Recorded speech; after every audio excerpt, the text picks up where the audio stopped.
What if one of the most dangerous ideas human beings ever created wasn't the desire to be good, but the expectation that people could be pure? Today we're going to explore the shadow of purity culture, what happens when we expect human beings to be pure. I'm Alison Batty Capps of Blossoming Heart Wellness. I grew up inside a religious environment. I spent many years exploring spirituality. I am a licensed marriage and family therapist, and I have navigated my own healing journey. I've become increasingly curious about what happens when we expect human beings to be more than human, because I've noticed something. The moment we believe someone is pure, we often stop seeing them clearly. And that can have consequences for individuals, families, communities, spiritual groups, religions, cultures, and institutions. In a previous video, I explored the possibility that the pursuit of purity may reflect a wound within human consciousness, rather than the endpoint of healing. And today I want to continue that conversation by exploring another question. What happens when individuals, communities, spiritual groups, religions, cultures, governments, or institutions expect human beings to be pure? And what might be unintended consequences of that expectation? As always, I want to approach this conversation through the lens of spirituality,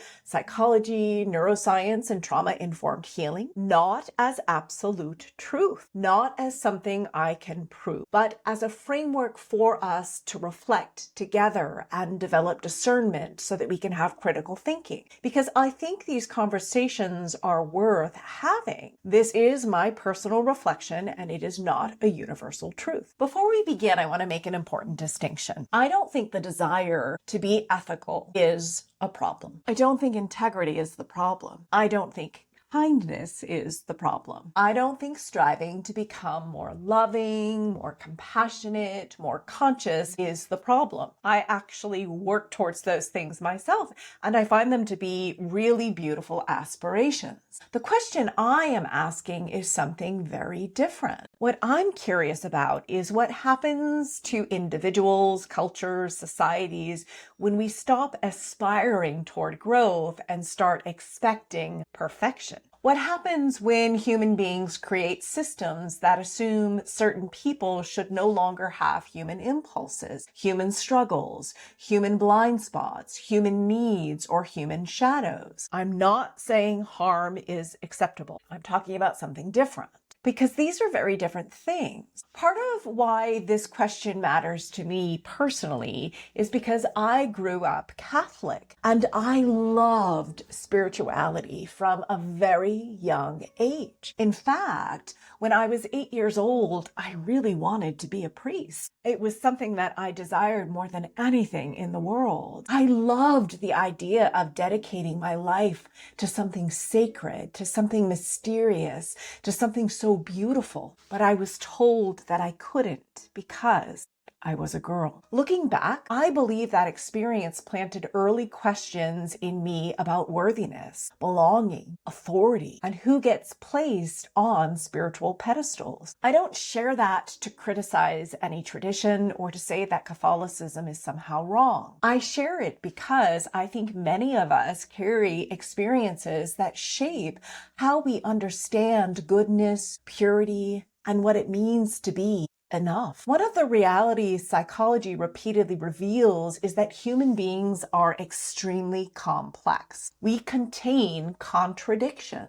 We contain generosity and selfishness. We contain compassion and anger. We contain wisdom and confusion. We contain courage and fear. We contain love and resentment. We contain impulses that we are proud of and impulses that we are not proud of. And none of that automatically makes someone either good or bad. It makes them human. My own life has certainly taught me this. I've been a therapist. I've been a spiritual seeker. I've experienced profound mystical states. I've also experienced periods of deep suffering, confusion, struggles with my own mental health. Those experiences did not convince me that human beings need to become pure. In fact, when I strove towards those things and believed those things, it created more shame and more wounds inside me and further disconnected me from myself and from what I experience as being the divine. If anything, my personal experiences have convinced me that being human is far more complex than most of us have been taught. They taught me that healing isn't about becoming flawless. It's about becoming more aware of what is already here. Yet many cultures teach a different story. The story that mature people no longer struggle, that spiritual people no longer have difficult thoughts, that leaders no longer have weaknesses, that healers no longer have wounds, that teachers no longer have shadows. And I think that expectation can become extremely dangerous. What happens when we deny the shadow in ourselves, others, and the world? Well, Carl Jung famously said, one does not become enlightened by imagining figures of light, but by making the darkness conscious. Whether or not we all agree with Jung entirely, I think he was pointing us towards something really important. What we refuse to acknowledge within ourselves, in others, and the world does not disappear. It often goes underground. And when something goes underground, it becomes harder to see, harder to accept, harder to hold accountability for, harder to question, harder to regulate, harder to take responsibility for. Psychologically, suppression is not the same thing as transformation. Pretending an impulse doesn't exist is not the same thing as integrating the impulse. There are shadows inside institutions and inside governments, inside cultures and inside society. And this is where I think purity culture becomes particularly important to examine. Again, this is not an accusation. It is not a criticism. It is not a condemnation. It is an inquiry. When institutions, governments, religions, cultures, societies place people on pedestals, something interesting happens. A community begins believing this person is above ordinary human struggles. This person is above temptations.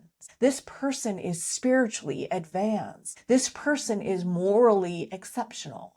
This person could never do something harmful, or we ignore the impact of the harm that they've done completely. At the moment that happens, critical thinking decreases, accountability decreases, questioning often decreases because people begin trusting the image instead of remaining curious about the reality. Why abuse often hides behind idealization. When we look historically at various institutions, including religious institutions, spiritual institutions, political systems, families, corporations, and even therapeutic communities, we see a very similar pattern. Not always, but often. People are idealized. They are viewed as pure. And because they are viewed as pure or somehow chosen by God, warning signs and abuse become harder to recognize. Concerns get minimized. Questions get dismissed. Victims get doubted or blamed because acknowledging harm would threaten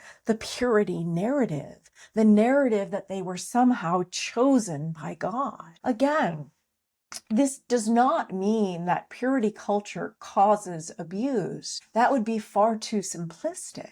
But I do think it is worth asking whether unrealistic expectations or idealizing people sometimes creates environments where accountability becomes more difficult. What is the neuroscience behind idealization? Neuroscience offers another interesting perspective. Human beings are pattern-seeking creatures. We like certainty. We like heroes. We like stories that make the world feel predictable. When someone appears confident, charismatic, or spiritually gifted, the brain can begin to fill in the gaps. We may unconsciously assume if they are wise, they must be wise in all circumstances. If they are spiritual in this situation, they must be ethical everywhere. If they are knowledgeable here, they must be trustworthy everywhere. Psychologists sometimes refer to this as the halo effect. And it happens to all of us, which is why discernment is so important. I explore discernment in several other videos. I want to be careful here because discernment is not cynicism. Discernment is not assuming that everyone is dangerous. Discernment is not refusing to trust people. Discernment is the ability to hold complexity. Discernment is the ability to say, this person may hold wisdom and they may have blind spots. This person may have gifts and they may have limitations.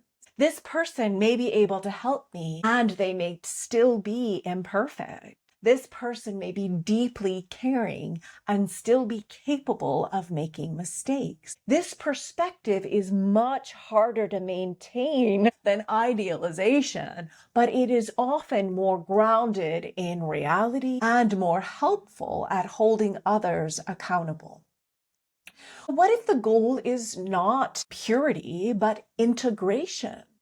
And this brings us back to the question of healing. What if the healthiest communities are not the ones pretending people have no shadows?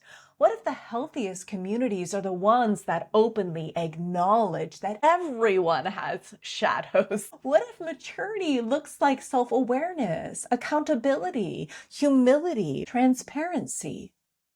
The willingness to take accountability for our mistakes and to repair when harm has been caused, rather than the appearance of perfection. Because I don't know if human beings can ever become pure, but I do think human beings can become more conscious, more accountable, more integrated, and perhaps that's a much more realistic goal. Here's a spiritual reflection. One of the reasons I care so deeply about this topic is because I have spent much of my life searching for spaces where people could be both spiritual and human. Spaces where we didn't have to pretend.